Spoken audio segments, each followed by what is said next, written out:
Okay, Logan, you ready? 3, 2, 1. I hereby call the Candido County Board of Commissioners meeting in session. Will you all please stand while we say the pledge? I pledge allegiance to the flag of the United States of America and to the republic for which it stands, one nation, under God, indivisible, with liberty and justice for all.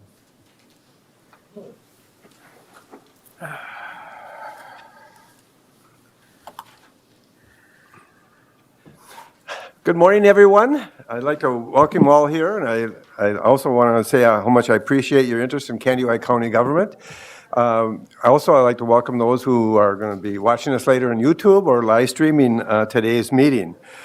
We have a couple of housekeeping things first before we get to our public hearing that we're going to have.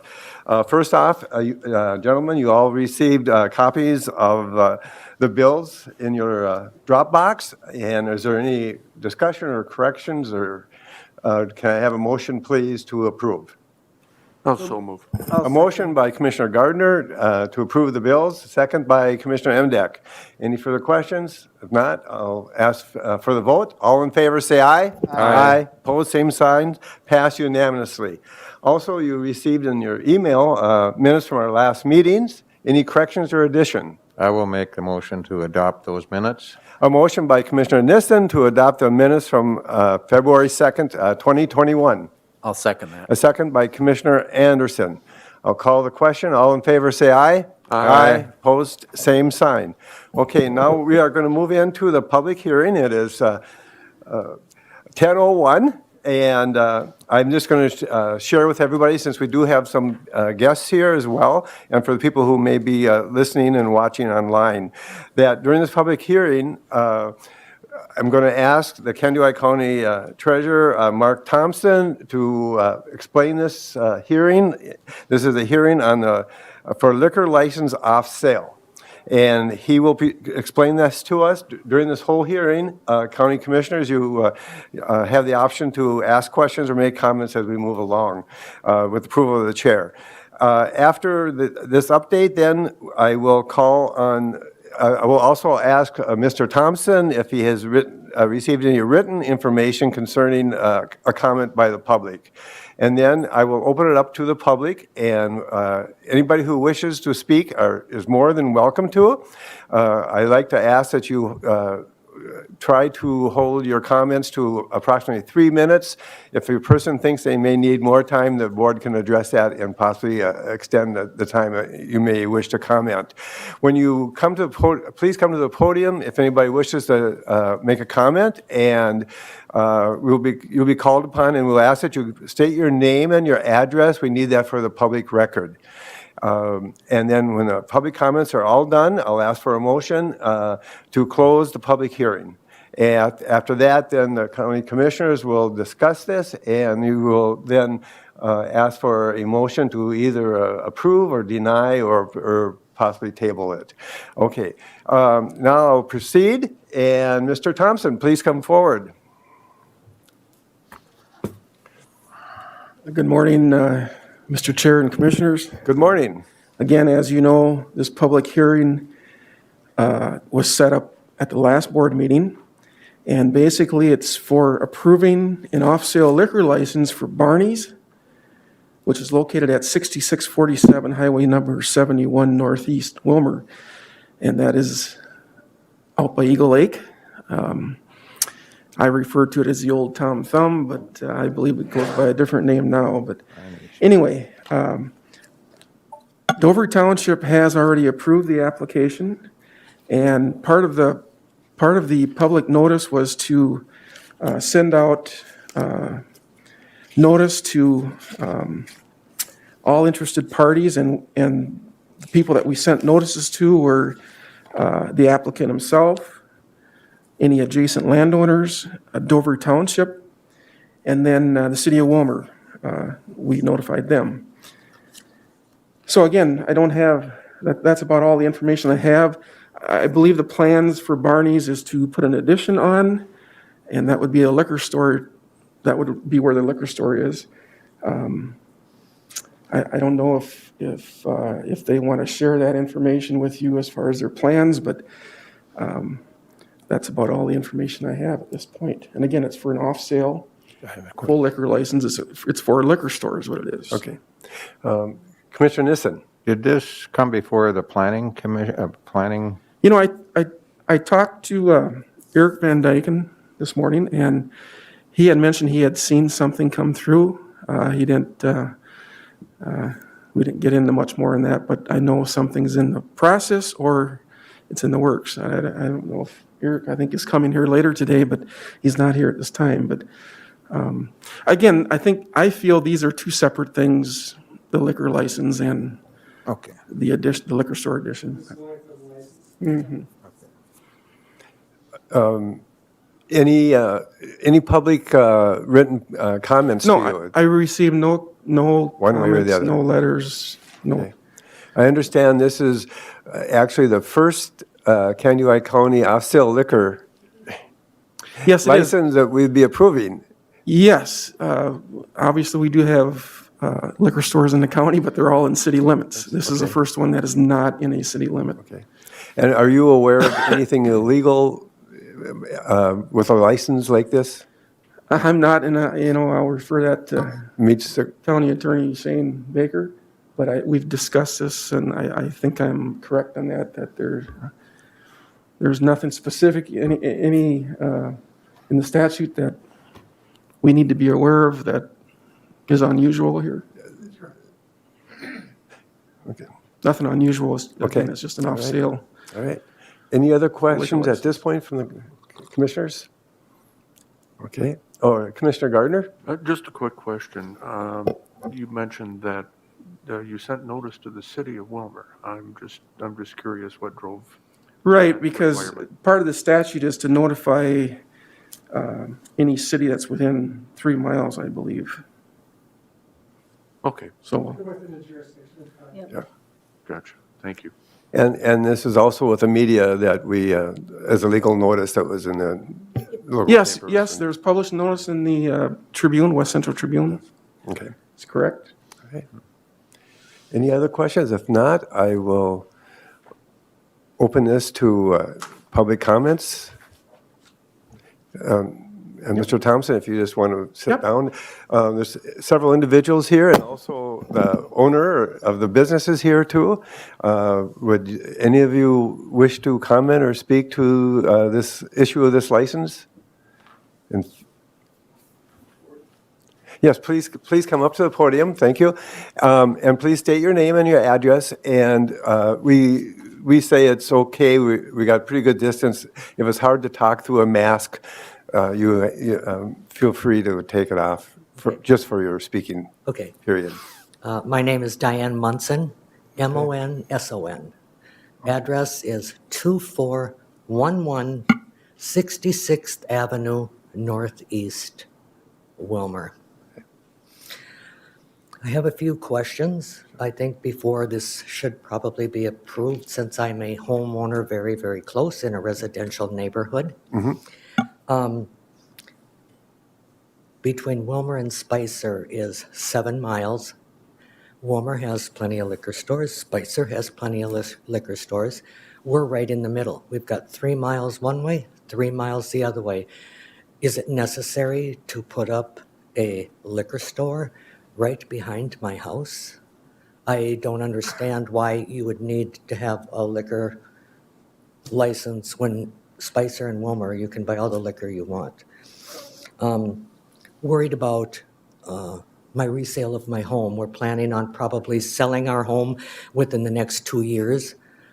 I don't know if there's a liquor store run right at the end of my driveway, if people with children or grandchildren, or I'm just afraid that this is really going to hurt the sale of my home at this time. Parking. I have questions about parking. Where's the parking? Is that in my backyard? Don't know. Dumpster. Where's the dumpster? I don't know. Everything is within probably 75 feet of my10 taxes, are my taxes going to go up? Probably. Really can't afford them, my taxes go up. And I don't know if I could resale my home.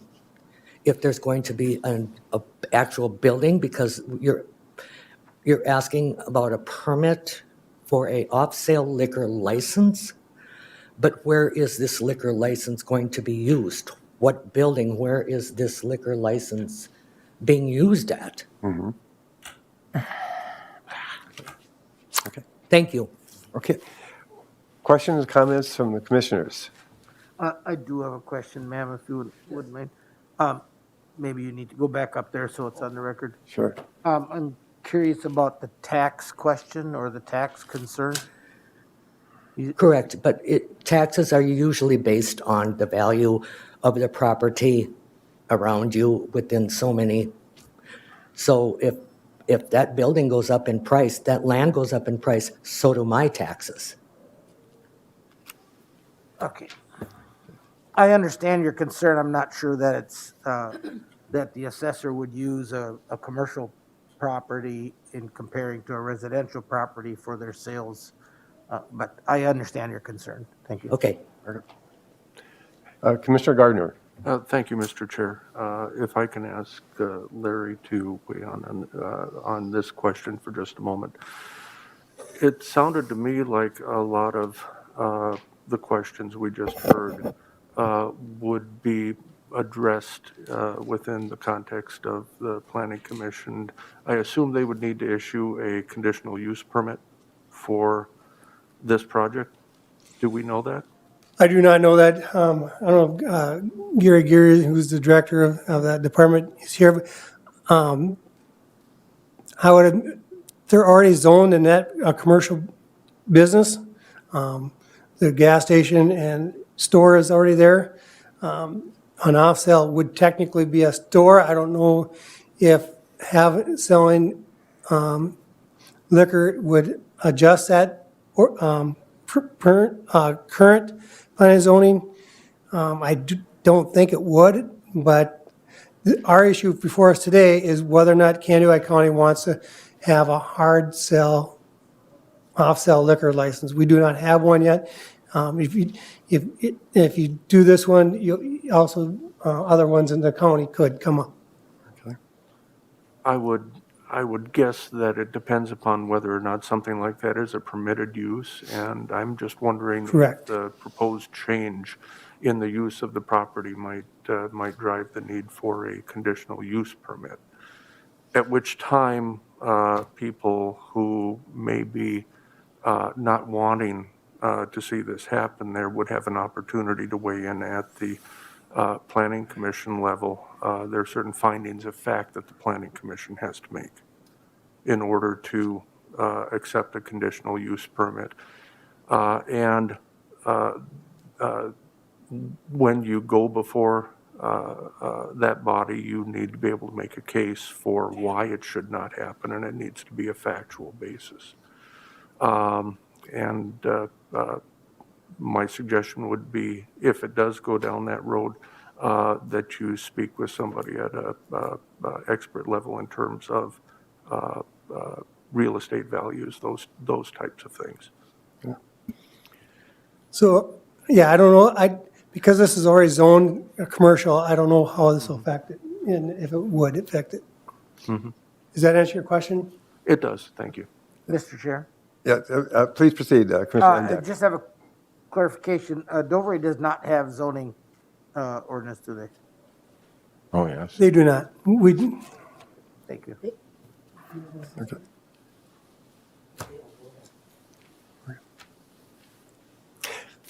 Good morning. Good morning. My name is Gail Seafield. Address is 2431 66th Avenue, Northeast Wilmer. I'm just southeast corner of the store up there now. My big concern is the traffic, because they said that intersection has always been very dangerous. And when I sit in my chair in the living room now or on my deck, I face that three-way stop or whatever you want to call it there. People coming from the store, there's probably 1 out of 5 that stop sometimes. I mean, they just go right out of the store onto the highway. Don't even stop for 2 stop signs.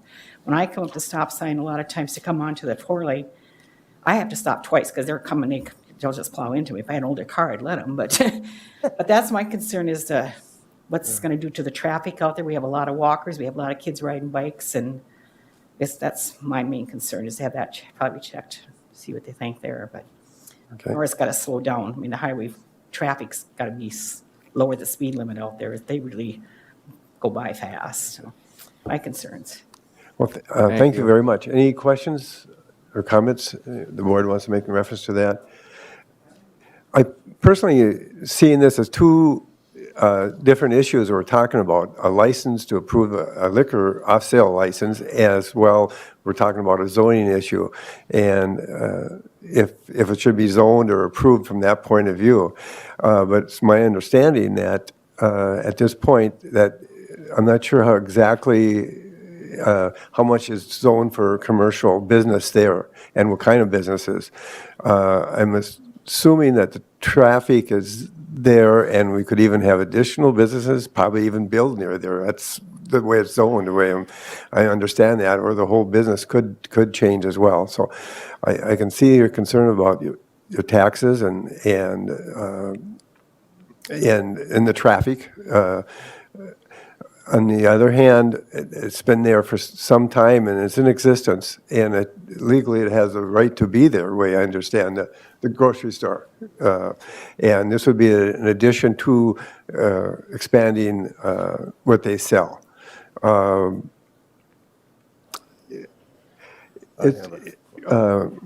Please go ahead, I know that- Commissioner Nissen. The, what used to be Sven and Ole's has a 3-2 license. Does Barney's have a 3-2 license at the present, or is, I know they're looking to. Not currently, no. Okay. And I was just talking to the applicant here, and I do have a copy of the proposed building. If, if he would like to come up, he can explain that in a little bit more detail. I didn't want to show it without his permission. Okay. I believe that's it there, so, okay. Good morning. Hi, good morning. I'm Deborah Setrum, and my address is 401 Olena Avenue in Wilmer, and I manage Barney's store. Okay. I have been out there for 15 years. See it on the overhead here. See it on the side over there. Oh, okay. So maybe. And I can kind of explain to you what we're doing, what we'd like to do. The liquor store addition is going to be right behind our store, where an older, Could Please, you, see it. if, I don't know if you have an ink pen up there, could you show us where the frontage road is on that diagram? Oh, it's right over here. I'd have to move it so I can see. Should be right, in here. right here, Yes. okay. So that would be right here, Okay, thank you. yep. And so the building would be right behind our current store at about 1,400 square feet.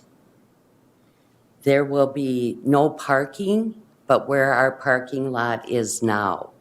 We're not adding any additional parking, so our parking will still be where the cars are. We're not adding any parking around the back of the building, so it'll still be the same access in and out of the store as it is now. Quick question, this map you showed, or the diagram you're showing us, north is to the top then? Yep, So when you say behind, it doesn't look like it's behind, it's really on the side? it's gonna be right from the corner, right around there. Okay, so this is it'll the be on front of the our southwest store. side of the building? Yep, Okay. yep, And the highway is Yep. over there, and then, okay, thank you. yes, it is, yes. And there won't be any other entrance but alongside of the store. There is no way to access that liquor store but by coming into our parking lot. And you would have a separate entrance for the liquor store And then that will be right down from our main entrance, which is right here. It's right there in the corner. So our parking is there and then right along the other side here. Yeah. Like I said, I've been out there 15 years. The store has been there longer. And we plan on adding 4 to 5 jobs into the store. I know it'll bring revenue in for the township, revenue in for the city. And the employees that we will be hiring from now on for that will be over 21 years old. There will be Sure. high school students still working on our grocery end, but 21-year-olds working out of the liquor store. Okay. We've had a few customers that are very excited that they don't have to drive to Wilmer or Spicer to buy the alcohol, kind of one-stop shop, as we are a gas station convenience. We carry bait, tackle, Wix products. Some of the travelers, fishermen that would stop, we figure it's a great addition to our store. Okay. Any other questions at this point? I guess I have Mr. one. Endep. Just on, and again, we're kind of getting in the weeds of zoning really Yes. here. But what is the square footage? Of the liquor store, it'd be under 1,400 square feet. Thank you. Okay. I have one. Commissioner Nissen? Do people from the regular store have access from the inside into the, No. like There your, will be a wall up inside the store blocking you're- off the so liquor you- store. And our registers will be more in the middle of the store. okay. So And they one can- side will be for checking out the liquor only, and the other side for the grocery gas. It'll be 2 separate checkouts. Okay. So your 18-year-old employees won't be, They cannot go over into the liquor store, no. And that cashier there for the liquor store will always be over 21. Okay. And at that time, we will have 2 to 3 employees on duty at all times for all shifts. Okay. Can you hold your question for a minute, or is that okay for her to? Sure, can you step back a little bit, and can you just come up and ask your question then? And state your name again? You don't have to do the address. My name is Diane Munson. Diane, okay. I have a question for Deb. With this extra 1,400 feet or less, I do believe that you would have to have some additional parking, and I know that's not why we're here today. But I was just under the impression that you just stood here and told us that there was one entrance. Okay. Is that right? apparently there's access Well, to from get the to that outside, cash yeah. register. correct? Yes. Well, I don't know if you only have one entrance. How is that possible that you can keep 18 and 21-year-olds separate when you have one entrance? Okay, thank you. If you would sit down, and would you please come up and answer that question then? Yep. The one entrance is for the liquor store. We'll still have all our main entrances for the store. That won't change. It's just we have to have a separate door for the liquor store. So, you, The employees won't enter through the liquor store side. They'll still come in the same way that we do every day, and that's our front entrance. okay, Yep. We just have to have a separate door, which will be on the one side with the register for liquor only. That they cannot cross over, buy their beer, and run through the store and buy snacks or anything else. They purchase the beer or whatever they buy and go in and out that same door. There's no crossing over. oh, okay. You're adding some employees, and I frequent your establishment. I'm curious as to, it raises the question of the parking again. Have you, when you add employees, you're going to have people extra, you'll have to provide parking for your employees as well. Yep. And I'm just not seeing the space that, for everything, including, when I go there, usually there's one or two of these spaces available. So there's Yep. not a lot of people in there at any one time, but if you add those 4 more employees, I don't imagine they'll be there all at the same time. No, But, no. still concerns me, how many spaces do you actually have available to the north of your store? I see a couple, but, Yep, we have parking that when they come that way, by the side, or I guess it'd be by the front entrance, you can get 3 to 4 cars there. And then we do have parking past that up to Steve's property line. And then we have the parking on the side, plus where us employees park along where it would face the liquor store. okay. Any other questions or comments? I have mixed feelings, but I'm really excited. I want to say thank you for doing business in our community. I think the county board wants to support business, the private sector. I think it's important that, for employment, for many, many different things. And I want to thank you for what you're trying to accomplish. I also understand if I was a neighbor, I would be concerned if I'm living there and this is already happening. And to me, it's an issue that it's a business that's there already and it's expanding its business. And we're looking at the liquor license, so I'm thinking we would have to look at it from that point of view.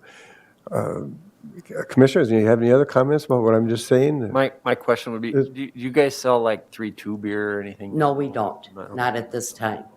And our liquor store would be closing at the same time as the convenience store at 9 o'clock. And while we would follow the rules, I know we can open at 8 o'clock Monday through Saturday. You have to be closed by 10. And Sunday sales, if you opt to do that, 11 to 6. Okay. From the public, any other questions or comments? Please come to the podium, and would you step back, please? Thank you. I'm Kelvin Munson, 2411 66th Avenue, right on the south side of the store. Okay. Want Deb to show me this. Okay, this is the south side, right? Mm-hmm. And how far is this addition coming out? 20 feet?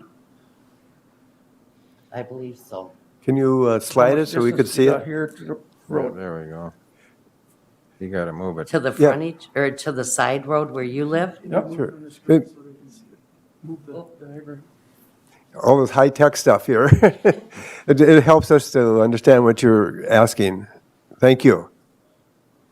And you live on the south side, south of Right that? next to the store. Right next south. to it, okay. Right in the intersection where nobody stops with stop sign. I'm gonna Okay. ask you guys, how many stop signs out there? Got about 10 seconds to answer it. I know you've been out there. I've been out there. Yeah, There's How many? one coming I from would one. guess- Well, yeah, two. Two? Right, 4. There's 4, okay. I thought there was 3. You come from the service road to the, you come off the highway and boom. You come from the store, there's a stop sign. One here, and here's the stop sign for the highway. You come from the store, don't stop for this one. They barely stop for the one on the highway. Barely. So that's what we're mentioned for at stop sign. So there's gonna be more traffic, nobody stopping, period. And this is gonna be 20 more feet. So there's a service road here, but there should be no parking here and no parking here. This is in the parking lot now, right? Yep, yeah, there won't be any parking So what at all. you're building over the slab, that's already building your door down. No, I don't believe we're building on the slab at all. No. No.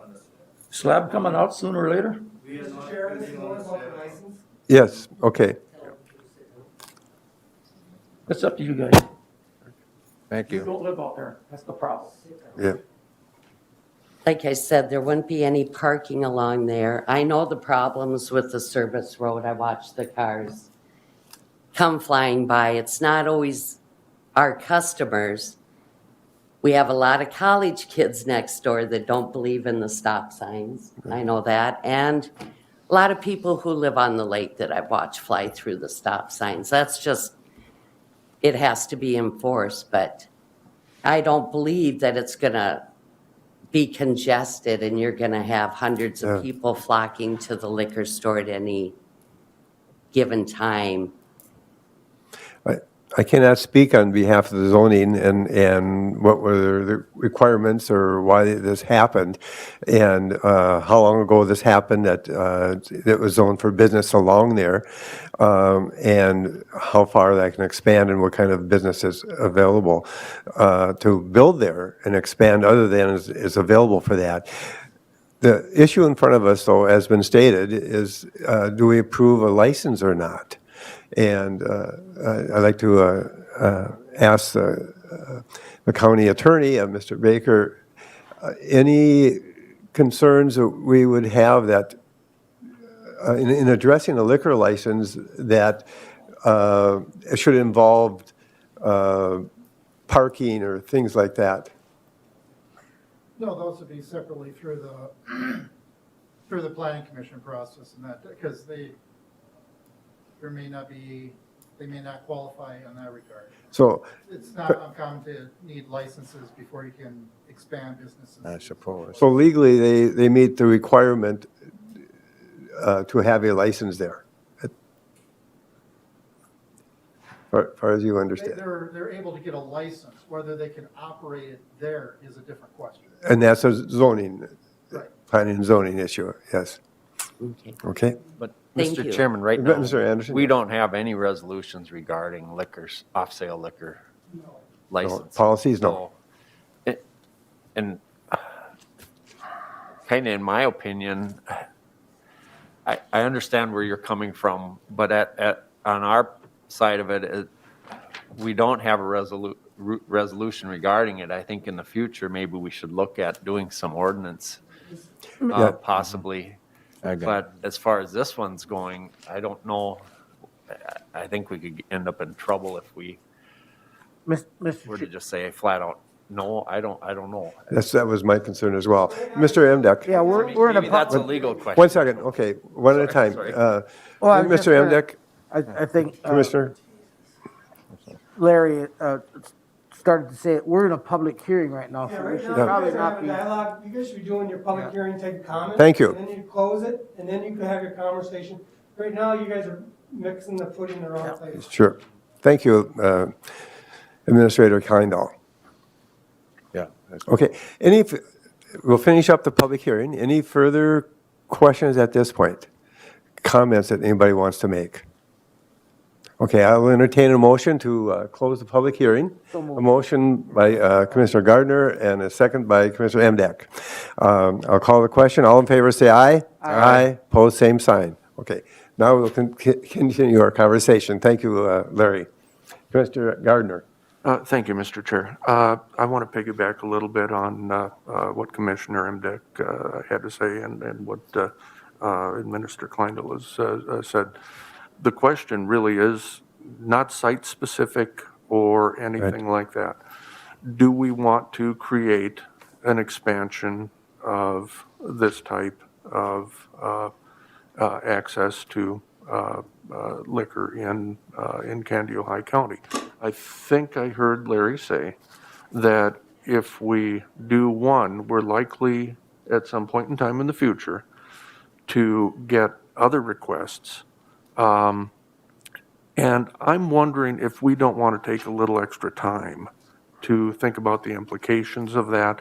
And I'm hearing what Commissioner Anderson said, wondering if we shouldn't have a more formal Policy. documentation process for doing this. Commissioner Nissen. Yeah, I have several things.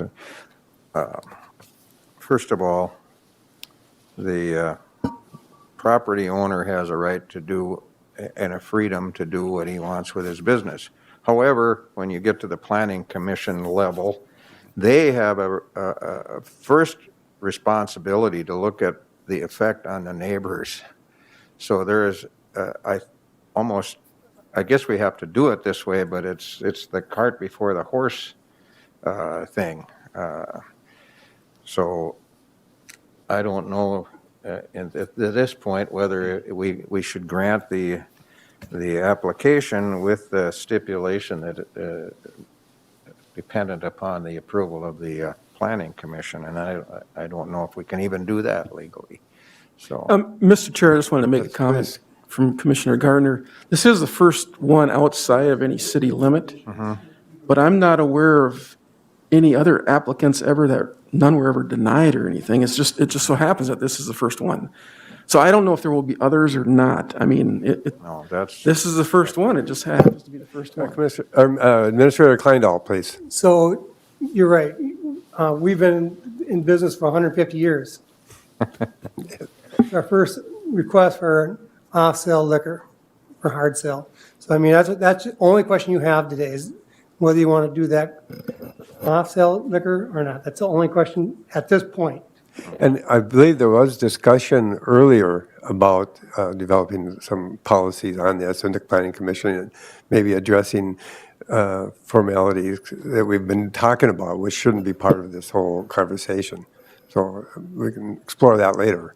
So this may not come before, this may not be No, required for a right. conditional use permit for planning and zoning. So I wanted to put that on the record. That's not required. This may not be required because of how it's zoned right now. Okay?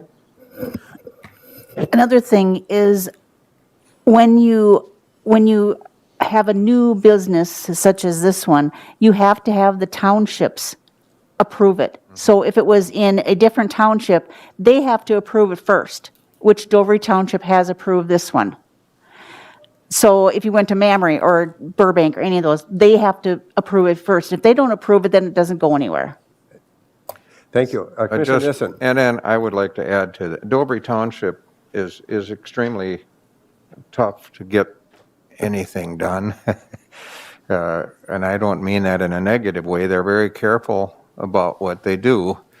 And I have had a couple of calls regarding this, because the west side of Eagle Lake is in my district. So I'm sympathetic to both sides. I believe, like I said before, that the business should be able to do what they can do in a legal manner. But the planning commission's first duty, and I'm mixing the thing again, but their duty is to make sure that we don't cause someone else the loss of their enjoyment of their property. So, and I would just add one more thing to move things along. Yes. I've been at that store many, many, many times. There's never been a rush. It's not like Cashwise, as people jump in and jump out, and so I don't know if I know we might add a car or two at any particular given time of the day. Well, unless they all show up at 8:30 wanting to buy beer because they realize they're out. So that's all. I think we should move along Okay. here. Can I? Two more comments, and I'd like to entertain a motion. Commissioner Gardner, please. Thank you, Mr. And then Chair. You'll go next. In general, I agree with my friend Commissioner Nissen in that property owners have certain rights. However, the issuance of a liquor license is a privilege and not, I don't think, one that we should be taking lightly. My concern is of unintended consequences. And this has nothing to do with the site. This has everything to do with, is this a new category of license that we want to create? I believe that we should take a little extra time on this. That's all I'm saying. Okay, Commissioner Anderson. Yeah, I had a question. Kathy, she mentioned something about Dover Township had already looked at this. Did Yeah, they approved it already. they approve the liquor license or the? They approved having the liquor license in Dover Township. In Dover Each township Township, has to, okay. that they have to approve a new license so if somebody else came in Dover Township, they would have to be approved by Dover Township before they could get a license too. Okay. Thank you. So, I would just say one thing. I come from a township background. I was a supervisor for many years. And there are times when the county board does go against townships. But I always kind of resented that we were always being ignored. And I don't know, I would say Dover Township probably did look into it very well. Coming from that kind of background, I would assume that they do that. Okay. No further discussion. I'd like to ask for a motion, either to approve, deny, or table it. Commissioner Gardner. Thank you, Mr. Chair. I would offer a motion to table consideration of the issuance of a liquor license until we receive a little more definitive guidance from staff and determine if this is something that we want to open up. Okay, we have a motion to table it with no time frame. Do I have a second for that motion? Mr. Chair, my question is about table it until when? That's, Yeah, I think you need a time certain. Thank you. I think we could take it up at the next meeting. okay, we have a motion to table this until the next board meeting in 2 weeks. Do I have a second for that motion? I would second that. A second by Commissioner Emdek. Okay, and any For other? discussion on the motion, I would just say that, 2 weeks is not going to make or break our decision and give us a chance to think about this and feel comfortable with whatever decision we do make in 2 weeks. Okay. Any other discussion? Yeah, my point on this would be, I would say that Dover Township probably did take a good look at this. I haven't talked to them. I could maybe do that in the next 2 weeks, but in 2 weeks, we won't be coming up with any sort of an ordinance because we'd have to have public hearings and public comments and stuff on that. So we've never addressed it before, I don't know. I think give them the liquor license for now is my opinion, and then you go through planning and zoning and address the other issues. I tend to agree with that. I think we're just kind of kicking the can down the road and we're right back where we were. But in all fairness, give a Commissioner I have Nissen, no more comments. Okay, at this point, I'm going to call the question. All in favor of the motion to table it for until the next meeting, say aye. Aye. All opposed, same sign. Aye. Aye. Aye. It did not pass. 2 in favor, 3 opposed. Do I have another motion?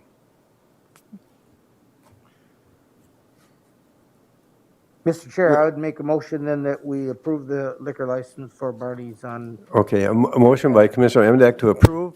Is there a second? And a second by Commissioner Nissen.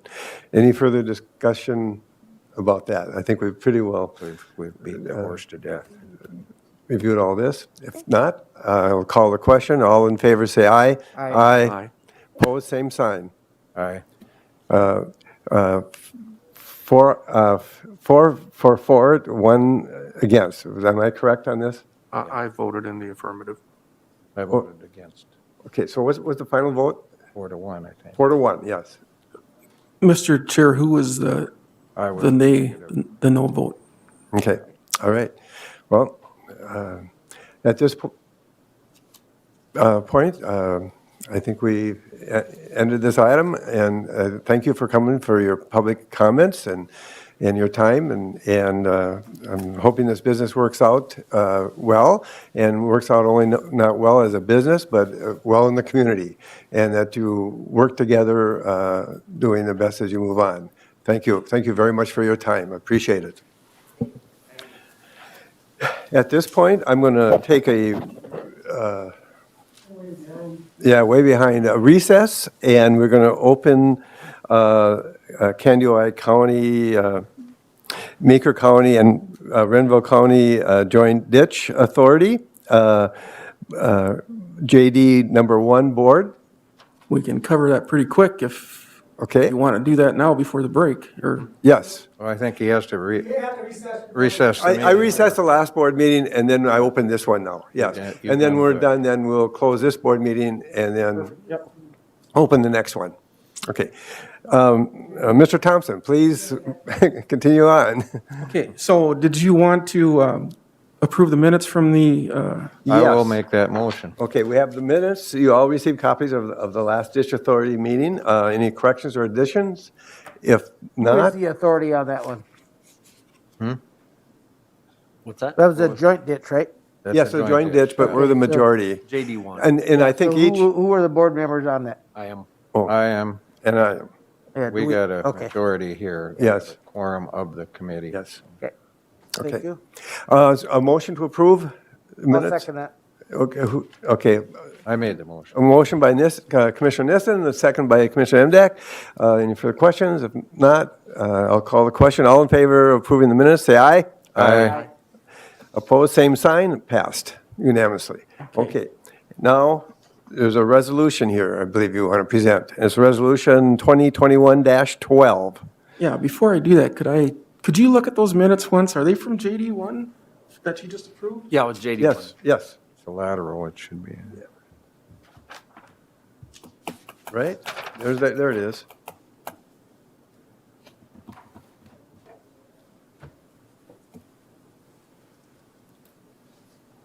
Did we get the right minutes? Well, I don't know if These are the right minutes, but it was a resolution is what, right? Should be a resolution, right? Approve this resolution. No, we got to finish off the minutes before we vote on them. This is the minutes. Okay, so this is, The ditch levy, there was a ditch levy for all the one. oh, yeah, Four-year liens, that's what we're on last time. okay, at the last, this is for all the liens. Thank you, thank you. It wasn't JD1, that's coming up here. Okay. Thank you for, Minutes were the 1-year levy for all the ditch liens. yes. And then we all there remember was we dealt with that four last- ditches with We did. a Yes. 4-year lien. Okay, All right. That's what it was. thank you for the clarification. Kathy, you got that information in? That- The minutes The that they're minutes are- approving are from last time when they approved the 1-year lien ditch levies. And then there was also, I think, 3 or 4 ditches that had a 4-year lien. Yep. Oh, okay. That's what they are Ditch lien one. approving. Okay, so Mike, can I say then, or do we need a new motion? I will make that Motion that we motion. approve those minutes. Do I have a second from Accuracy. Commissioner Emdak Yes. again? Okay, all in favor, say aye. Aye. Opposed, same sign, pass unanimously. All right. Okay, now we have resolution 2021-12. All right, thank you. Which we had a JD1 meeting previously. Last week, I think. Yes, so you 3 know about it. Yes. And part of that meeting was forming the commissioners that served on that JD1. There's also a commissioner from Meeker, a commissioner from Renville.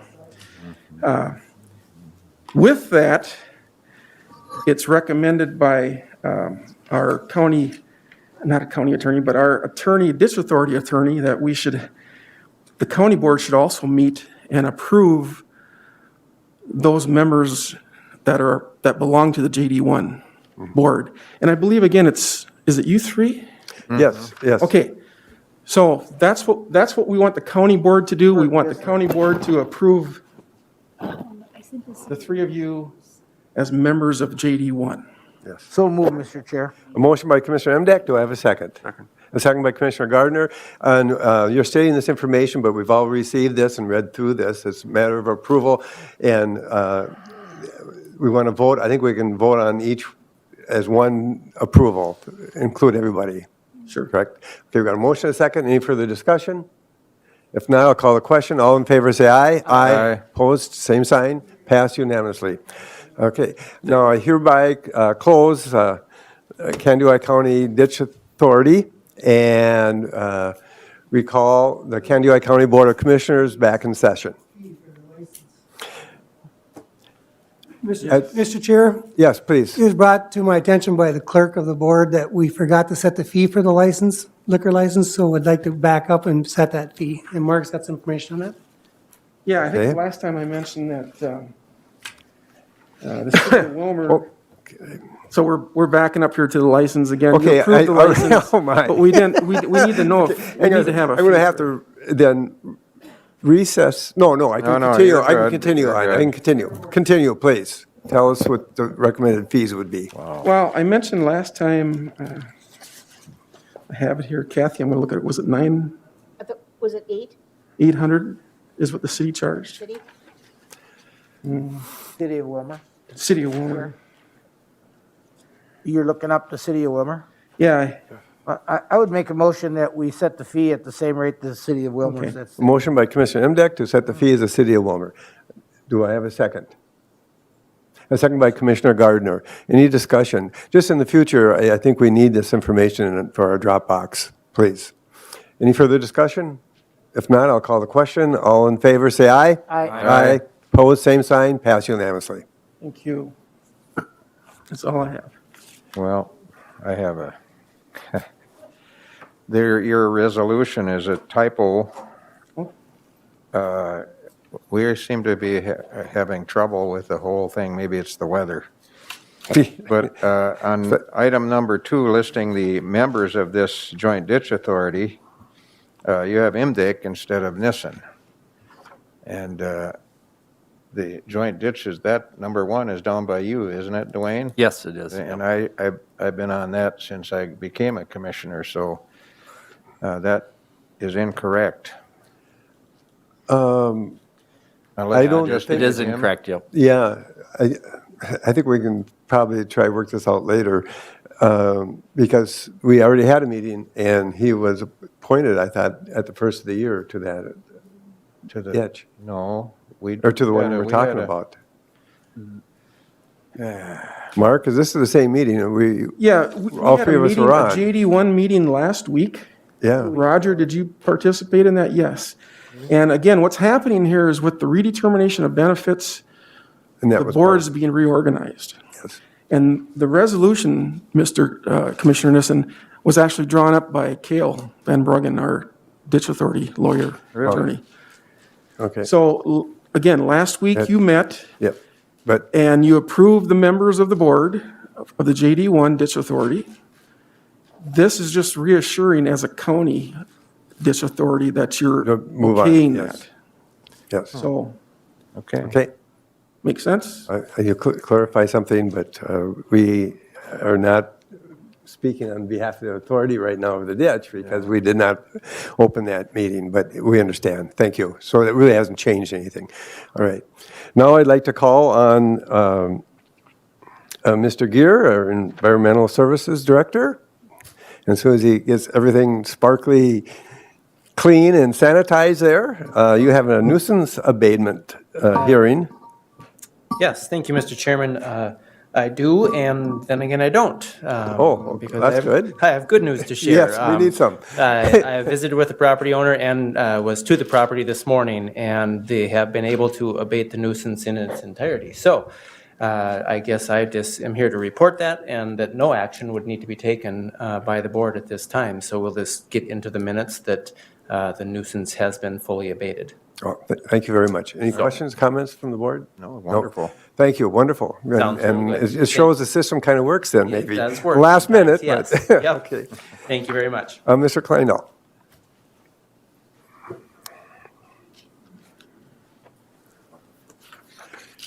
And next on our agenda, we're going to have a presentation and an update by Soil and Water Conservation District. And we have Ellie Faber and Rick Remner. Hey, Rick.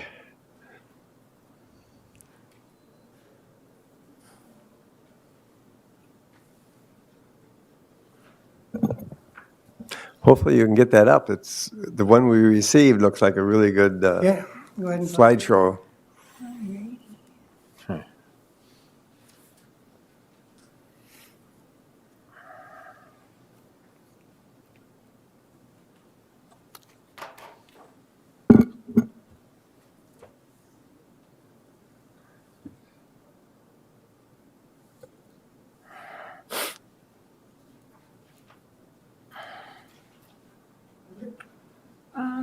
Not yet. It's not popping up for me on here. Okay, hang on, let me plug in the other phone here.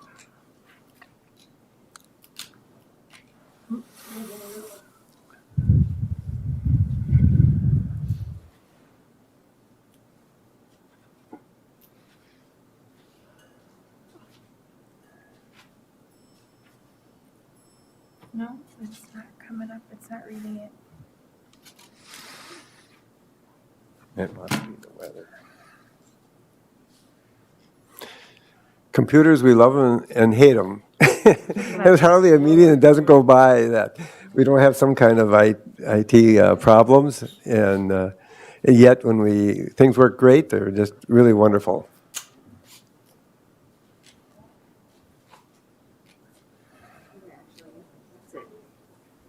Yes, that's it. There we go.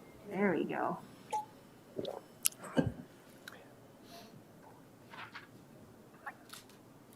Perfect.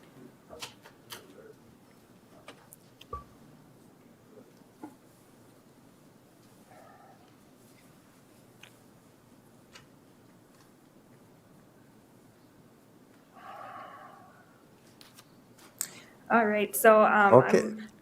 if you guys are ready to go. You bet, and welcome. Thank you, guys. I'm Ellie Faber. I'm here with Rick Reimer. We're with the Candioi Soil and Water Conservation District.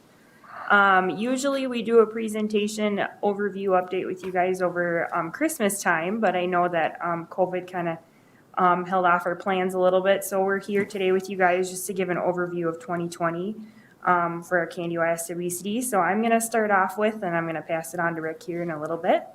But I'm Ellie Faber. I'm a conservation technician with the district. Go on to here in the presentation. So one of my things I work on is our education. And this past year, again, COVID kind of paused a lot of our normal in-person education plans, but we were able to do our poster contest. So the poster contest is with the National Soil and Water, or the state Soil and Water. So it's a big statewide contest, and it's for 4th and 5th graders. And luckily, these guys were able to do this at home. But their theme was, where would we be without bees? So 4th and 5th graders were able to create posters on the topic, and they send it in, and then we judge them, and we can give them a prize. Well, this year, our winner actually became our Area 2 winner out of the school in Princeburg, CMCS. So his name is Braxton Zimmer, and he was our Area 2 winner through about 11 different counties. So that was kind of fun to see. And a good thing too is, again, education got paused, so this was able to keep going, and kids get into environmental education that way. So we really enjoyed seeing that this year. I also work on the Minnesota Ag Water Quality Certification Program. In 2020, we had, the program took off. We had over a dozen applications. We had 7 certified, and we have several more in the process of becoming certified. This program is basically, we go over a full farm assessment with the farmer, and we go over what they're doing for conservation on their farm. And with a score, they actually get certified, and they get a sign on their farm just showing the public that they're doing something for water on their farm, and it's a really good incentive too to get more grant money. But this program is really great, and it's really taken off, and 2021 is also going to be big for this program. Right before COVID hit, we were able to do Soil Health Day at Ridgewater College. That was a real hit too. We had 6 workshops with several different different topics from different people presenting on the topics. We had over 200 students and several different farmers that were able to come as well and enjoy it. It was a really great start off before we could pause our in-person events. Also too, over the summer, we were able to take part in the Conservation Day at the Stingers game. So we partnered with Pheasants Forever, and we were able to be outside and get kids and adults into making seed bombs and bee houses, and the kids' activities. They loved that, so that was a real hit for us this year as well. Walk-in access enrollment is currently going on too right now, or will be soon. We had 12 sites last year, or still do, with 1,158 acres of total walk-in access, and we're hoping to get more this year as 2021 hits. And this is areas for public or for the public to go hunt on private land. And the buffers in 2020. So I was able to do at least 6 townships checked, and I checked over 500 parcels. I did in field and also over a map view on the computer as well, the best I could. And we are still looking really well for buffer compliance through the whole county. We are just about 100% compliant. And I think as this year I'll be checking another 6 different townships, and it should be looking good there as well, I hope. And in 2020, we've been promoting the cover crop program. We just started pushing that funding, and hopefully we'll able to get more folks this year. But we have a new incentive program for $35 an acre for one species or $40 an acre for multi-species with a 1 or 3 year contract. And we're kind of focusing on getting folks who have never tried cover crops to, hey, we have funding for you to give it a try, because it's really good. And I know it's a nerve-wracking thing to start off with. So the Candy SWC this past year has really wanted to help people get into that the best they can if they want to. Also too, just a quick CRP update. We're really hitting that off this year. And the current general enrollment is still going on, and it currently does not have an end date. So that is still going strong, and our Pheasants Forever biologist is staying busy, and CRP is looking really good in Candy, Ohio County. And here next, I'm going to pass it on to Rick, and he should be able to go forward with the rest of the presentation. Okay. Before we move on, I have a quick question. I saw a picture, the green tree frog. Oh, yes. Yeah, are they a concern, or are they very common? Or? No, they're really common. Oh, okay, because I've seen them around my house. I'm going. Yeah, no, they're really fun. And as far as I'm concerned, they're not a concern. Because I mean, I know I see them all over the place. I hear them too, but they're fun little guys. They're kind of cute. Yes, they are. See in the backyard for sure. Yeah, thank you. Thank you, guys. Morning, Rick. Good morning. Welcome back. Yeah, thank you very much for having us here. As Ellie was saying, we have multiple programs available in the county to serve the public of our county, service programs, other cost share assistance program in engineering and design and capability within our office. So as Ellie was saying, it's kind of a recap of our 2020 year. And as everybody's know, we've had a challenging year as it was. So. Again, we have dollars available for resealing wells. Oh yes, and this year we have a program that Ellie and Ryan have taken on and trying to do some invasive species control in our county. And this year they're actually looking at Phragmites, species that's really taken over the area. You can see a good example of it over there by the radio station, if you want to look at close by within the area, but it is spread around our county quite a bit right now. The Foot Lake homeowners over there have become proactive in trying to control some of this, and they're working with the SWCD to try to control some of this nuisance vegetation that is starting to volunteer throughout our county. Buckthorn removal has also been a big thing, both working with the NRCS, which is the Natural Resource Conservation Service. It's the federal part of the Conservation Office. And we also offer an abatement where you can go through it and mulch it down and leave that mulch on the surface. They'll also provide a protection, so they'll actually control runoff. Or you can actually take it, and there's multiple ways you can use this log material out. You could just obliterate it. And there's many chemicals that'll control it. You know, they always say a good world is made with good chemicals. Well, this is a good example where chemicals really could come in. Another area, we were talking about invasive species, and one of the newer ones that's coming around is called creeping bellflower. It's relatively new within our countryside, but it is become notice to the state of Minnesota, and we have put it on our noxious list, if you will, within the Canterbury County. So the list never seems to shrink much. It seems to always kind of keep getting a little bigger every year. So My question, Mr. Chairman, how do you control creeping bellflower? how do you control creeping bellflower? Well, you got me there. I really don't know. It's so new. I don't know if it's just going to be a chemical treatment, if it's a burn, eradicate. Okay.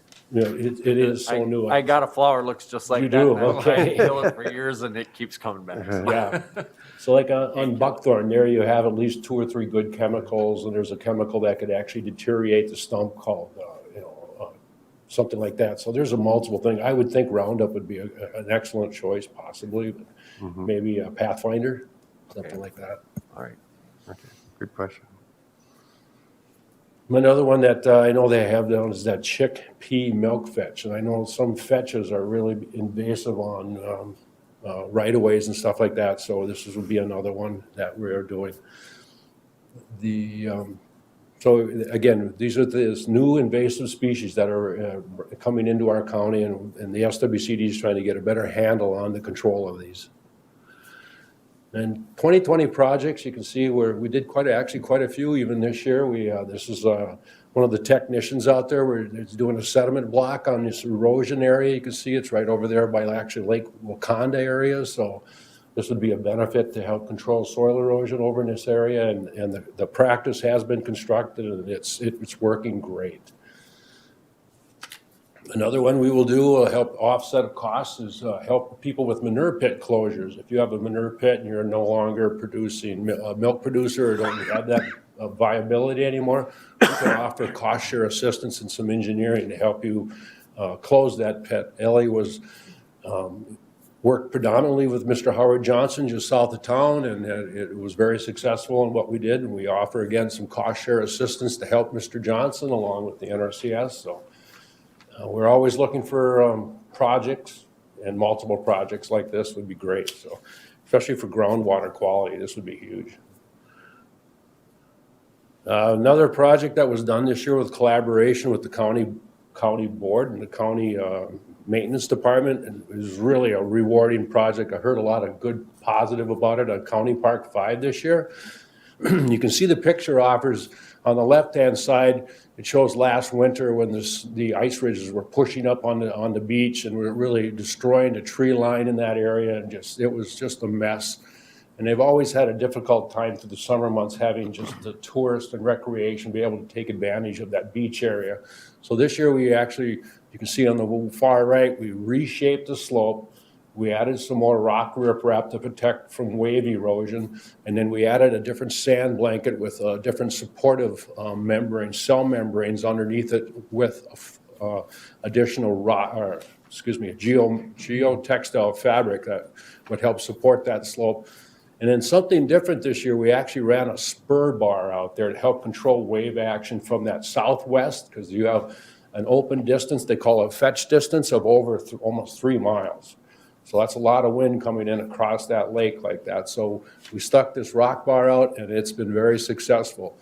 This year we had low water conditions pretty much through the year, so we really could never test it as it will be, but I think it's pretty successful, and the park managers there were very, very pleased with what happened. So it's definitely a win-win for the area. This is some other water and sediment control structure. It controls erosion across the landscape. You can see this has quite a bit of slope. This is actually over by Diamond Lake, so this will actually be beneficial to that watershed over by Diamond Lake. We try to do several of these a year. We've tried to see that water and sediment control structures and waterways are a very good way to control water erosion on our landscape right now. Mr. Brian Schlegel, same thing, just south of town. We did water and sediment control structures there. Lake Wakanda is not so far away from this project, so that was all very beneficial, both in surface water and groundwater out in that direction. The Larson Wetland Restoration, another successful product. The individual was willing to come in and use our dollars to help restore this wetland. He had issues through the years, so he said, instead of fighting with it, I'm just going to restore it, and it's going to be a huge benefit to the area out there. The SWCD, I mentioned before some of our service programs, and this is one of them. This is our native seed drill program. Ryan Peterson is in charge of that. We average about 1,000 acres a year of native grass plantings along with pollinators out there, and this year it looks as aggressive as it has been in the past, even though we don't get the clientele in the office, but it does look pretty positive for it. And again, putting that native grass down, it's just huge for both wind erosion, water erosion. You get established that root structure with these native prairies because they are very huge. And the diversity of the habitat that we're building out there, it's definitely going to be long-term. So it's a rewarding program for us. This is another, Ryan was out, did the pollinator planting out there by Spicer over by the Westridge addition over there. So they took mobile area that was probably a little bit not as productive and put it into a native prairie area. And now the people over there could actually use this as walking around and actually be kind of connecting with nature, if you will. This was another special project that Ryan did for us. He, a Ziegler business that's just new south of town, requested that they put on a different type of seeding and with MnDOT, because MnDOT had a seed requirement for their right-of-way out there. So Ryan helped them put that and make that qualify for them out there. And it's going to be very interesting. We've never done a seeding like that one before, so this will be the first. So it'll be interesting to see it. Another successful thing that with the staff all did in the office, this is all we all got out there. We have a rain garden that we established on the corner there of 19th Avenue there. Very effective. It's really done a wonderful, wonderful job trying to control stormwater runoff. There's a catch basin right there. It shows it's done a great job, like I say, during rain events last year when we did have it. It's got multiple flowers and grasses within this area there. So if you ever want to come over and look at a rain garden that's within its first year, but it's really, really looking well. It's right over by our office. And this year, like I said, we have a tree program as part of our service programs that we offer to the general public. It was more like a drive-through, almost like McDonald's. More likely, normally people would come into the office and right into the tree shed and discuss things with me and, you know, talk about maybe I can do more, maybe I can do this. This year it was pretty much, we had your order all set to go. You came in, we handed your order to you. And if you wanted to come back and get more trees and shrubs, we made another appointment in another couple more days to try to accommodate you. So, but it worked rather well. And I do want to thank the county because the county sign department stepped up and I asked to help put a stop sign out there and kind of help put directional areas. So it really was helpful out there. And when we're dealing with about 100 and some clientele when they come in and pick up trees, it's definitely nice to have them know where they're going. The up and coming projects that we have this year, this one's actually partnering with the city of Willmar. It's a conservation partner legacy grant that we got from the DNR. And we're actually going to work with the city of Willmar converting some of their park land. The grant is called Parks to Prairies. And we're actually going to convert some of that mobile land that the city of Willmar has been mowing to prairie type habitat with flowers and grasses and stuff like this, reducing staff time out in that area, improving the environment that way, providing walking and educational opportunities for people of the city of Willmar. It'll be a win-win area. And there's going to be several areas within the city of Willmar that we've actually picked out with them. So, and one of them is over by the Ramblewood Slough over there, just south of Vinju, incorporating it with that walking trail that's out there. So it'll be really great. That's pretty progressive at the city of Willmar trying to do that. So. Another project we're looking at this year, and this is a pretty good sized one, it's on the Shakopee Creek, just south of Lake Andrew.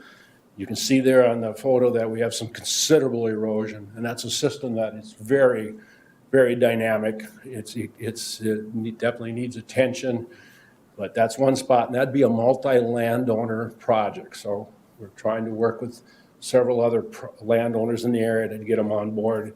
And they see the benefit because it's losing about 38 tons every year of phosphorus and sediment, so which goes downstream, so we need to control that. Idecker, again, is a water and sediment control structure that was done up north. And again, you can see the erosion that he was trying to control with the dip in the field out there, and it's very successful. Another program that we've regenerated, and MnDOT has come to us and asked us, and I've worked with our county on this also, is living snow fences. Now, this year is not a good example of why we need living snow fences, but it's still something to look at. And we picked out 38 spots within our county. And within that 38, we kind of pinpointed some real priority type areas, and we're trying to work with those areas to, and even in that 38, I have some county areas that we've done in the past, and we've actually collaborated in the past with the county. The picture shows that's a Candiac County truck of 10 years ago, and I was standing on top of the drift, but that's how deep the snow was about 10, 11 years ago in that snow events that we were having. So I guess it's a matter of if we want to remove the snow by paying dollars per ton, or we want to just kind of pay pennies per ton to try to get this off the road. And we're not just talking snow, we're talking the black ice and everything.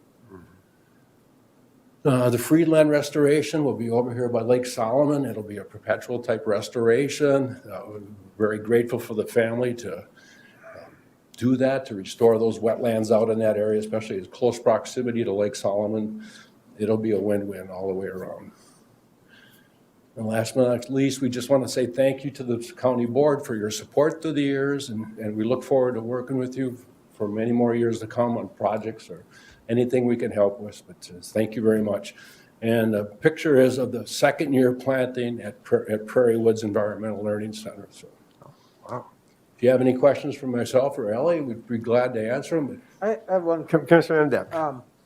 Like the one here on, at Prairie Woods, is there a chance that the thistle will invade that and you'll have to do controlled burns to keep some of the invasives out of there and the quackgrass and the Yeah. long grass? And Yes, sir, Commissioner Endek. And I think it's important to do a burn because you'll get rid of the nuisance and the unwanteds in there. And about how often? But you start about the third or fourth year, start looking at it. A lot of times, if you do have contracts with us, we may put it in as a maintenance request, a requirement that in third or fourth year, you should burn this. Every third or fourth? Yep. But that's about, if making sure you got the duff layer built up that you have, it would be a good acceptable burn. But, yep. Any other questions, Yeah, Commissioner I have Anderson? a question about the well sealing program. How long has that been just continuing on from the water planning task force, or is that just more recent? We've actually got state cost share dollars through our state Okay. cost share for that type of dollars. And you're right, their water planning task force has money, which we now have, that we could offer through that also. But we do Okay. have state cost share dollars that would help for that. All right, and then for people that want to get in on that, do you have a cap, a dollar level that you can? Yes, stop we at, have or- a flat cap on it at $500. Okay. Thanks. So, okay, very busy year, despite COVID. Or in addition to COVID, probably, Yes. yes, a bit more complicated. Well, thank you for this good update. It was very Thank you helpful. very much. And as you said, we do appreciate our working relationship in many aspects, including the watershed districts and so forth. Yes. sure. Plans, yes. Thank you. You're very welcome. Thank you for having us. Yes. Thank And at this point, I'm going to call a 5-minute recess, and we'll be back here in 5 minutes, please.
Okay, I think we're all ready. Logan, are we ready?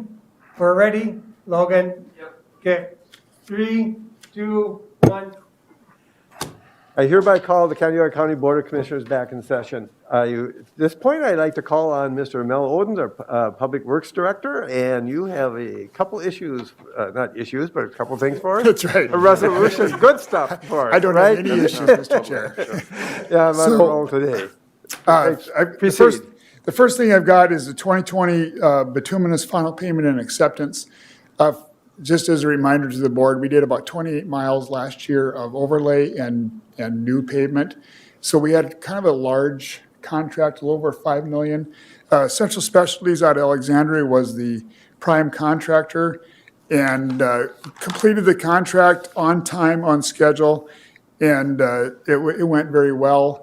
So it was under contract. So my recommendation is to accept the project and authorize final payment in an amount of $270,293.92. I will move that. Motion by Commissioner Nissen, do I have a second? I'll second that. A second by Commissioner Emdak. Any questions, comments? If not, I'll call the questions. All in favor, say aye. Aye. Opposed, same sign. Pass unanimously. So, Mr. Chair, I'm going to hand this to you for signature and Okay. Oh, okay. And then you have a resolution. so the next thing I've got is a pass-through resolution. And you've got this in your packet as well, but basically what it is through the variety of funding mechanisms through the state, gas tax, motor vehicle tax, et cetera, there's a certain amount of money that is transferred to the county, to the townships. And in this year, it amounts to $453,615. What we do is every year we certify the miles of the township roads. This year, it's about 726 miles. Just for note, the revenue is down 7%. So we have had a couple calls on that, but it's, the revenue for our construction is down 6%. The revenue down for the townships is down 7%. So it's it's in the ballpark. So it's my recommendation to adopt this resolution and authorize the county auditor and the chair to sign on behalf of the county.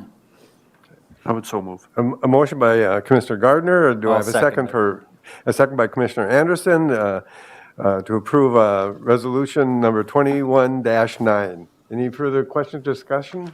Is this by road miles per township that the money is awarded?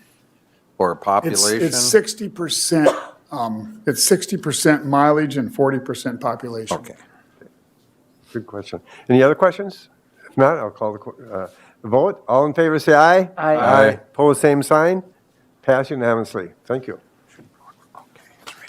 I didn't see that. One, but I'll find it probably. Right. Thank you, Mr. Odens. And now I'd like to call on Mr. Van Dyken,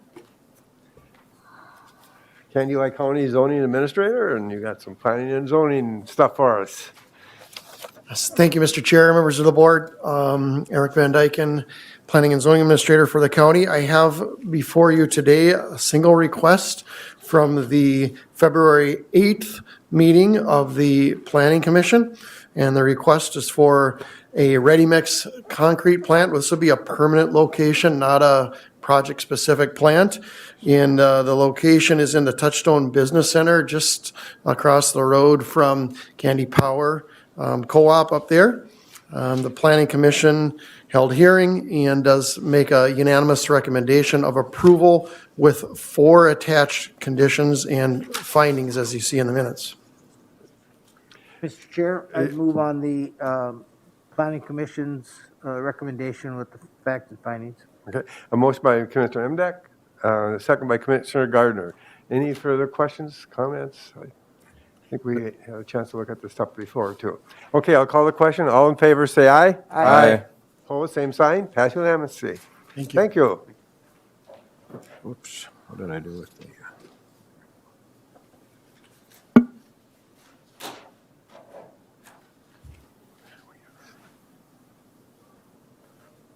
And next, another one of our favorite subjects, is about broadband, and I'd like to call on Connie Small from the EDC, and you have a resolution number 2021-10. Yes. Good morning, Good morning. Chairman and Commissioners. Connie Schmall, Economic Development Commission for Candioi County, City of Wilmer. I came to spoke to you about a month ago about our township project for broadband. We talked a little bit about why fiber. Fiber is the only technology for broadband that has high speed, it's dependable, it can be expandable, and it is very secure, unlike some other technologies. I talked to you about our areas that are served, unserved, and underserved, and a lot of Candioi County is still underserved or not served at all. The definition of served is having at least 100 megabytes download speeds and 20 megabytes of upload speed. If you are underserved, you currently have internet speeds under 25/3, which isn't even enough in today's environment for people to work at home and children to learn from home at the same time. If you're not served at all, you might have 10/1 or less, but that's still considered not served. We are behind in Candioi County. We need to move ahead.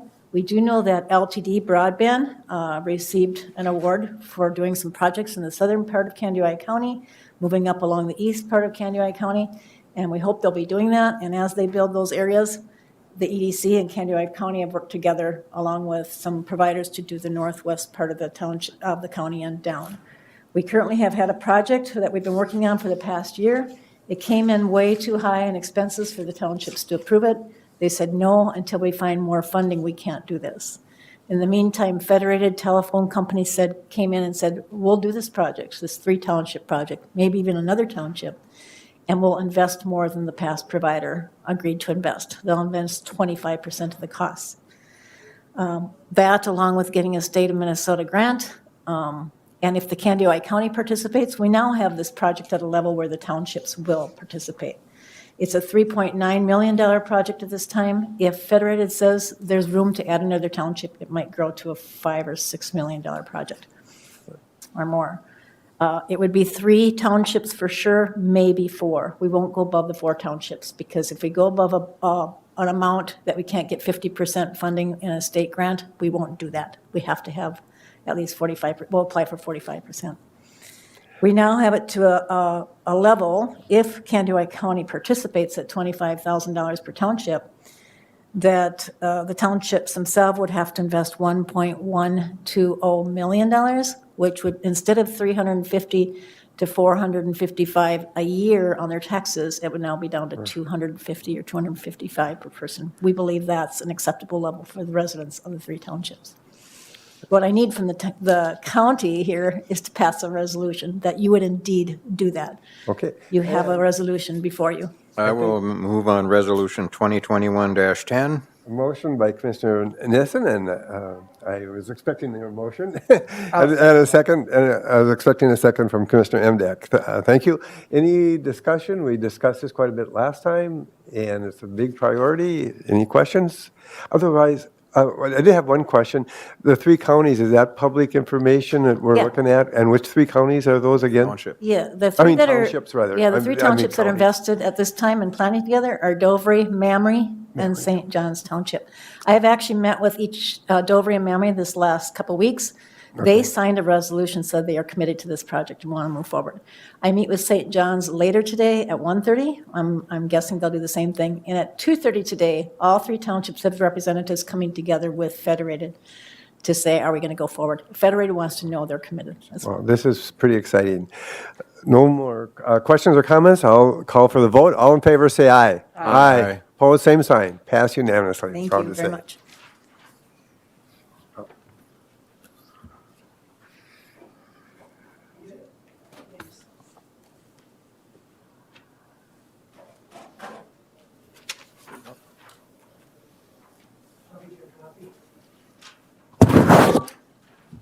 And Mr. Odens is back with another resolution, 2021-11, and please update us. Yep. Mr. Chair, members of the board, I am going to put something up on the overhead, just to give you a little bit of an idea of what we're talking about here. And maybe while we're doing all this, I do want to maybe just give you a little bit of a reminder of what's all gone on out here. But, sure.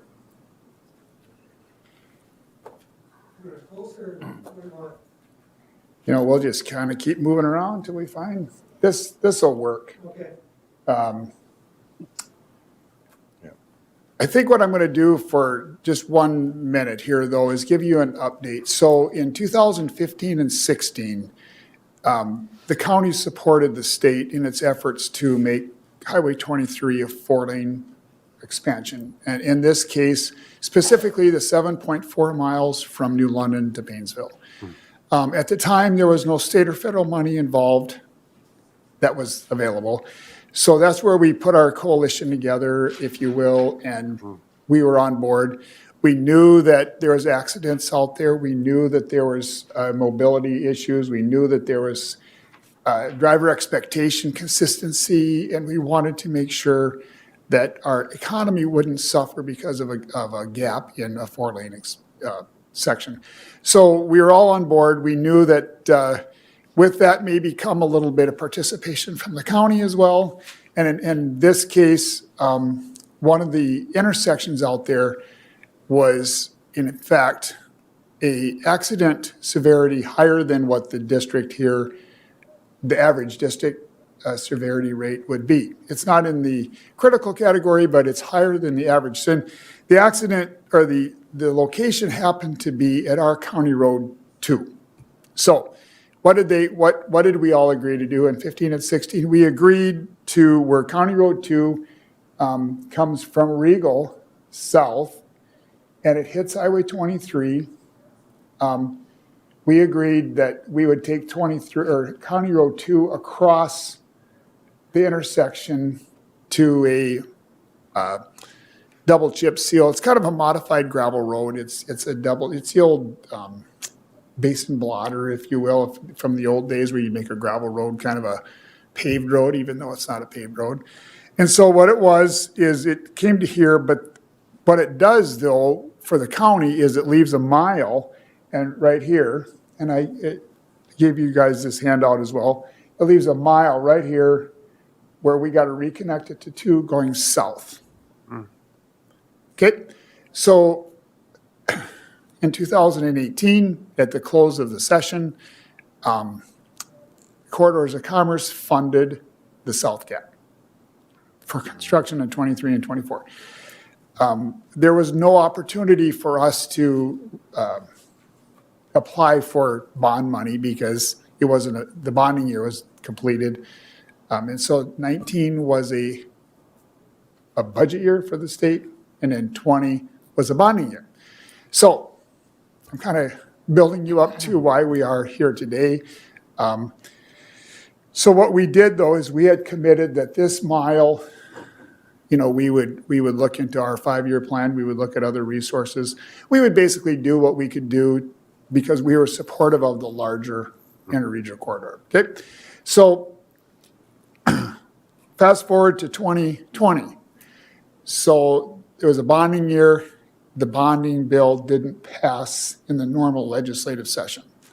So we were pushing because of funding sources for projects such as this, that we need a bonding bill. Well, in October of 2020, a bonding bill was passed.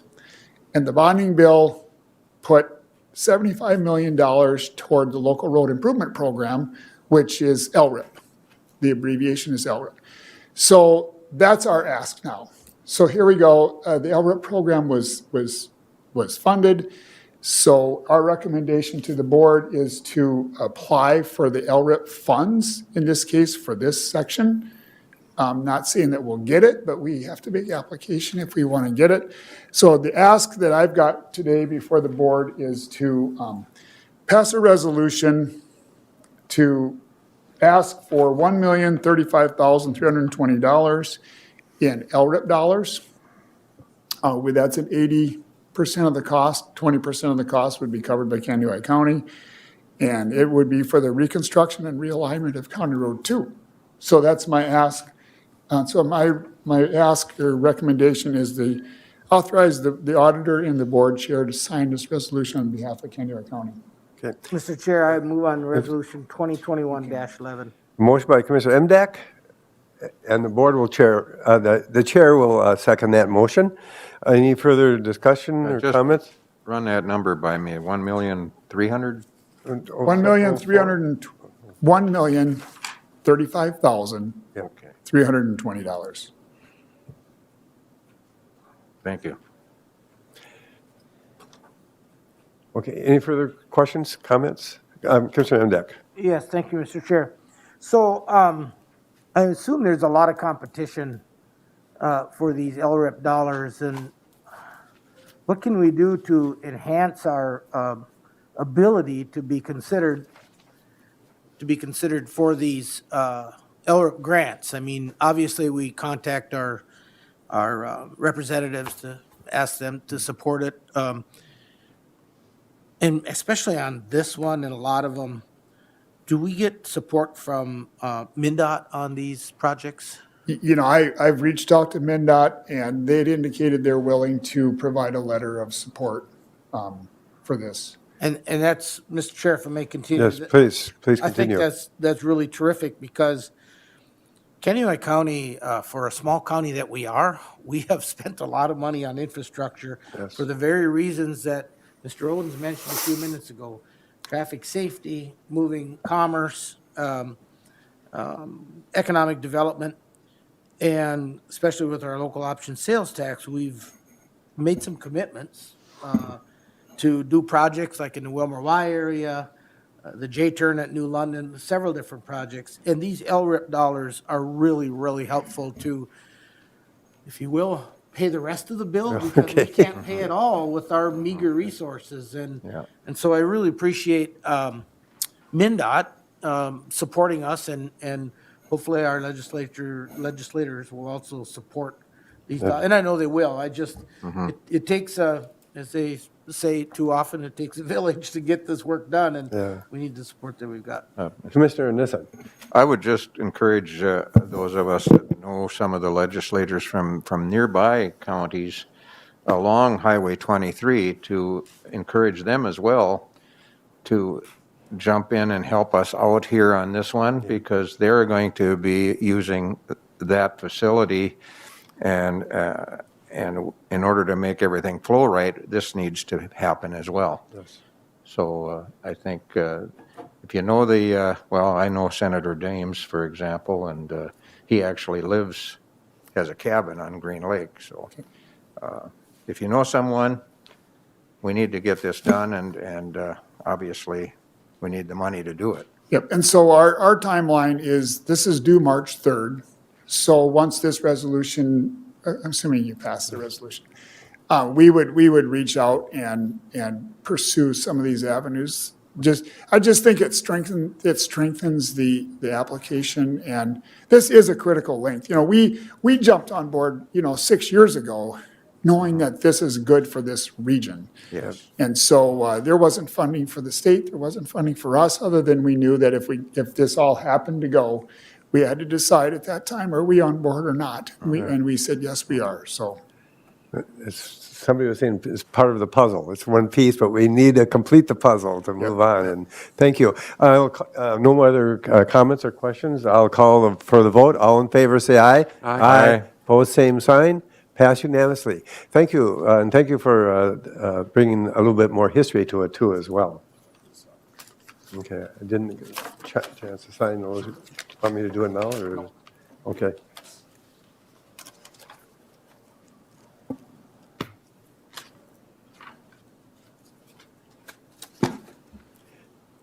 And next, we have Gene Spalding, our CARES coordinator, to come forward with the MPR grant approval.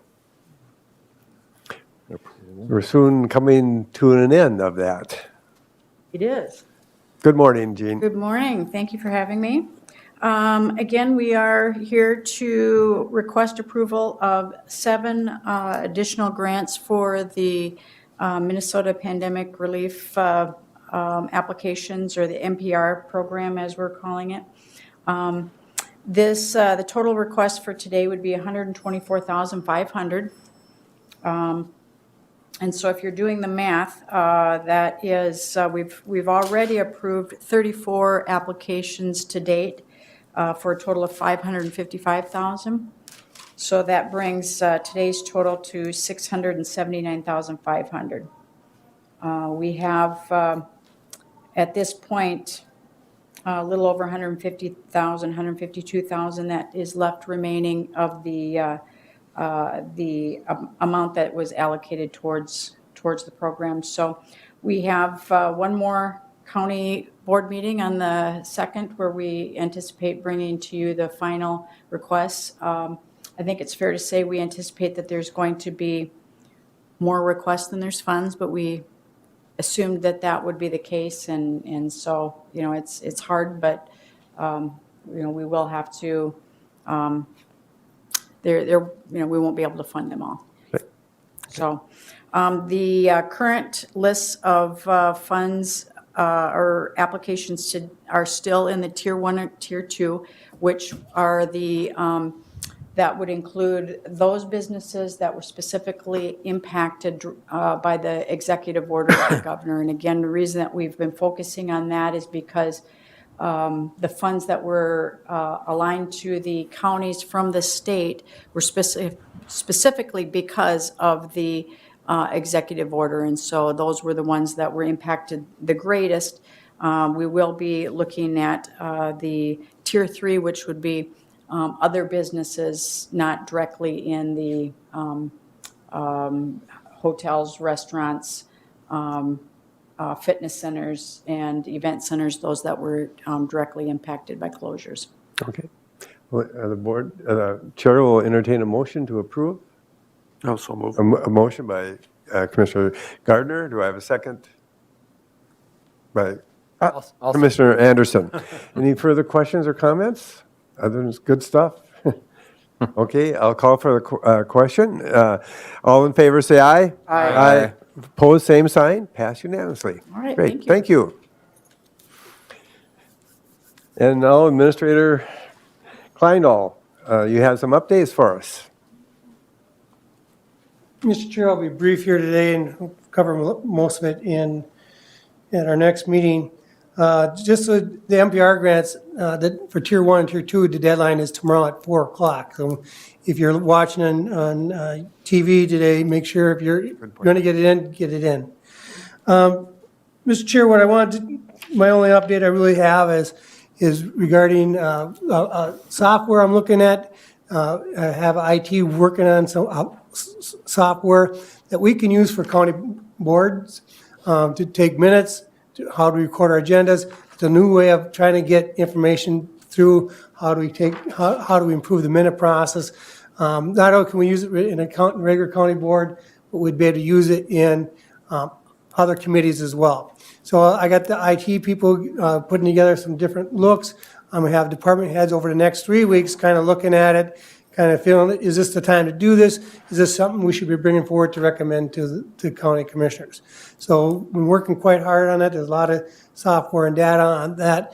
It kind of will coincide also, we were looking at, as you know, the board passed a resolution to get out of the merit system for human services.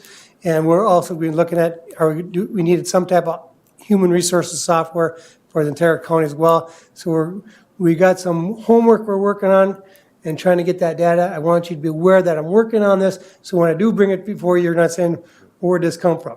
So I'm hoping in the next, by April for sure, I at least have some designs we can look at and talk to. Like any software design, you really don't know until you use it. They can show you all the demonstrations you want, but until you can use it yourself and how it works in our system, you just don't know. So I just wanted to let you know that's what we're working on, and we're putting a lot of time into that now in the next couple of weeks. We'll be looking forward to hearing about that. Thank you. That's all I have. Anything else? Okay, there's no appointments I'm aware of, and anything for your calendars anybody want to mention, other than our legislative conference with AMC coming up next week? Still Tomorrow or Thursday. Or this week, yeah. So hopefully to see everybody on that. At this point then, let's go around and do our committee reports. Because of the time, I'd like to really kind of ask everybody to try to limit them to 2 minutes if you can. And this time, I think I'll start with, I have nothing of import to. okay. Yeah, I just had 3 meetings and there wasn't really much talked about or really. Oh, okay. I'll go next. I had a couple of meetings, PAC 4 and the 18 County Mental Health Consortium. We also sat in on the state auditor's Zoom meeting, starting the audit for this year, as well as an EDC meeting I attended as well. But that's pretty well summarizes it. So, Commissioner Nissen. Well, Connie covered the first meeting I had since the last meeting. That was the broadband, so I won't go into that very much in detail. Hawk Creek, they had 2 meetings, one for the actual watershed project and the other for the policy group. And interestingly enough, the Hawk Creek watershed had brand new, every one of the counties involved, Renville, Yellow Medicine, and Candiac, all elected or appointed new people to this board, so there's a lot of learning and catching up we need to do, and that's part of what we did on the meeting, and and I got 2 minutes, I got 6 minutes now. Well, I think you could, 5.5. You already used up, or 5, you used up 1. It's very interesting, and the Mr. Chair? policy committee is moving along. Note, Commissioner Anderson and I did not yield our time. Oh, I see. Well, Boy, this is a tough group to stay. I tell you what, it is. Proceed, Commissioner. They've been Nissen. watching too much impeachment stuff. Yield back my time. Prime West Health, this is quite important. We had a meeting last month, and they talked about, well, a lot of it, I looked at my agenda and it said 12:55, and then the next time was 1:50, and I thought, well, that must be a typo. But what they did is they took a lot of time explaining how they break down the financials with that they report to us. So it was like an hour they covered. But the most important thing I want to emphasize to you is that you will all get an invitation to next month's meeting, because they're going to really do a 101 on Prime West. So everybody knows what we've gotten ourselves into, I guess, and the kind of things that they cover. So that's, you should all get an invitation, including County Attorney Baker and you and Jennifer and all of you guys. Mr. Chair, Raleigh, what would that date be? Okay, let me look here. Shoot, doesn't say. March 4th. And they usually start at 11:30, but that's when we were going up there and having lunch first. Now it'll be a different time, but you should all get an invitation.